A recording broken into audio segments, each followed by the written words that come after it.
Bismillahirrahmanirrahim. Assalamualaikum warahmatullahi wabarakatuh. Apa kabar teman-temanku? Berjumpa lagi dengan saya. Baik teman-temanku, di kesempatan yang berbahagia ini saya akan menjawab pertanyaan dari kemarin siapa ya? Disinilah saya taruh. Itu bertanya, Bang, bagaimana cara setting selincer itu yang enggak presisi begitu. Oke, baik, saya akan buatkan video singkat dan sederhana versi sniper populer ya. Sebenarnya cara tersebut adalah cara yang agak ribet ya menurut saya ya.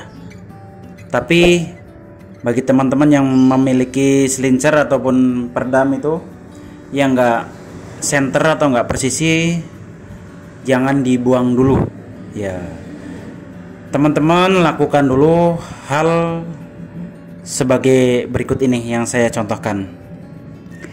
Di depan saya sudah ada satu buah selincer ya. Ya.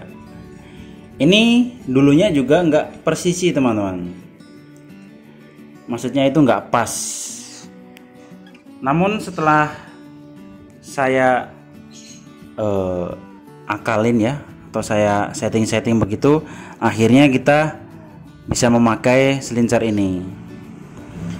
Ya, ini adalah laras batangan atau spun suling batangan. Teman-teman yang pertama-tama harus melakukan adalah ada dua cara sih ya. Teman-teman bisa mengetes ataupun mengintip bagian yang mana sih yang enggak pas ataupun yang nabrak mimis ketika kita muntahkan begitu. Nah, untuk versi dari sniper populer ini adalah seperti ini teman-teman. Kalau teman-teman menggunakan suling yang model apa namanya ini, seperti ini, dan apabila teman-teman menggunakan yang nggak bisa dilepas apa namanya itu dari box cammernya, teman-teman cukup buka saja grendel dari belakang. Ini khusus uklik ya, seperti contoh Tiger maupun Barata, Amazon, segala lainnya lah, Innova maupun Vixen dan lain-lainnya. Intinya lepas dulu bagian grendel di bagian belakang di box cammernya itu. Nah, lalu teman-teman masukkan peredamnya ini, selincernya ini sampai mentok, jangan terlalu kenceng, cukup sampai mentok saja. Nah, lalu teman-teman intip dari bagian belakang ya, intip di bagian belakang, lalu arahkan ke ada cahaya begitu. Nanti teman-teman itu akan terlihat bagian mana yang nyenggol ataupun nggak pas. Nah, nanti di bagian dari belakang seperti ini akan terlihat hitam, yang bagian nabraknya akan terlihat hitam. Nah, teman-teman kalau sudah terlihat yang bagian hitam, teman-teman ada caranya untuk mengakalinya. Lalu setelah teman-teman intip di bagian ada hitam di bagian mananya, teman-teman ingat-ingat. Nah, sebagai contoh ada di sebelah kanan pojok atas. Nah, seperti ini. Lalu teman-teman tandain. Sebagai contoh kita kasih guratan. Nah, dari sini ke sini misalkan. Nah, setelah itu teman-teman lepaskan. Nah, lepaskan seperti ini. Lalu selebihnya teman-teman itu bisa gunakan gerinda maupun amplas ya.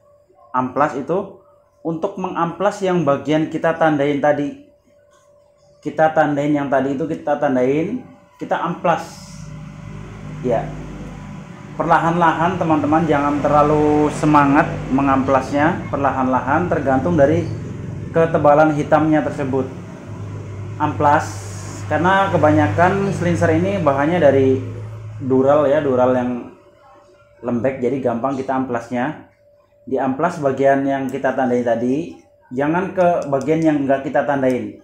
kita amplas bagian ditandain aja, lalu kita ratakan dengan sisi-sisinya.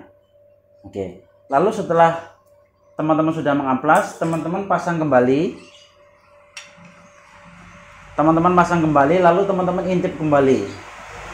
Kalau memang masih ada yang hitam seperti itu, teman-teman lakukan lagi hal tersebut. Jadi amplas lagi. Kadang-kadang teman-teman menjumpai itu setelah ini hilang bayang hitamnya, maka akan pindah ke sebelahnya gitu. Maka teman-teman tandai juga sebelahnya, amplas lagi sampai benar-benar rata. Jadi bagian yang ini harus rata teman-teman, rata dari sekelilingnya yang enggak diamplas gitu ya. Nah, teman-teman lakukan sedemikian rupa lagi. Nah, setelah diintip ini sudah hilang, nggak ada bayangan hitam, nah itu tandanya sudah jadi teman-teman, sudah nggak ada bekas bayangan hitam dari selinsernya, maka otomatis sudah ada yang nggak ada yang menghalangi lajunya Mimis begitu ya. Teman-teman intip dari belakang ini kelihatan teman-teman. Jadi kalau memang selinser kita nggak nabrak, itu nggak akan ada halangan hitam gitu teman-teman ya. Sangat mudah bukan ya? Jadi kalau misalkan ada peredam yang nggak kepake ataupun nggak presisi, teman-teman jangan langsung buang teman-teman. Gampang cara mengatasinya. Ini dulu juga nggak karu-karuan, nggak pas, tapi udah biasa lah ya teman-teman. Itu yang nggak boleh dilakukan adalah merubah bagian komponen dari dratnya. Sebagai contoh, ini dratnya sudah bagus ya teman-teman, jangan merusak di bagian drat ininya, di bagian sulingnya ini jangan dirusak. Yang kita perlu perbaiki adalah di bagian peredamnya, di dudukannya ini, dudukan drat ini nggak pas teman-teman. Jadi teman-teman cukup intip dari belakang, lalu bagian mana yang ada bayangan hitamnya, itulah yang diamplas begitu ya. Jangan mengamplas yang nggak ada bayangannya. Jadi amplaslah yang ada bayangan hitamnya. Amplas, kita coba lagi. Kalau memang masih ada bayangannya, kita amplas lagi. Kalau sudah, itu udah jadi. Gampang bukan teman-teman? Ya memang gampang sih. Kalau nggak percaya teman-teman lakukan saja. Nah, ada juga teman-teman yang melakukannya dari depan teman-teman. Sebagai contoh ngintipnya dari depan. Tapi kalau menurut saya itu kalau dari depan kurang bagus ya teman-teman ya. Kurang bagusnya karena kenapa? Jadi karena lubang di depan ini ukurannya lebih besar dari lubang di sulingnya. Jadi kalau kita untuk melihat seperti ini, itu kemungkinan besarnya itu kita nggak terlalu memahami bagian mana yang nyenggol gitu. Tapi kalau misalkan kita dari belakang, ini sudah jelas teman-teman bagian mana yang nyenggol. Lebih akurat dari belakang. Khusus uklik, semua uklik bisa tanpa mencopot bagian chambernya. Cukup lepas grendelnya saja, lepas, lalu teman-teman intip dari belakang, maka teman-teman terlihat bagian mana yang nabrak dari Mimis itu. Oke teman-temanku, sedulurku semuanya, selamat mencoba. Mudah-mudahan berita singkat dari saya ataupun tutorial singkat dari saya ini bermanfaat untuk teman-teman di rumah, khususnya teman-teman pemula ya, khususnya teman-teman bediler pemula. Kita belajar bareng-bareng. Itu versi saya teman-teman ya, karena dari situlah saya belajar tentang setting selinser gitu ya. Kalau teman-teman menjumpai ada versi yang lebih baik lagi, alangkah baiknya teman-teman gunakan yang lebih baik lagi. Mohon maaf apabila ada kesalahan dalam tutorial yang saya buat. Ya manusia memang tempatnya bersalah, jadi maafin ya teman-teman ya. Oke, selamat mencoba teman-teman. Wassalamualaikum warahmatullahi wabarakatuh.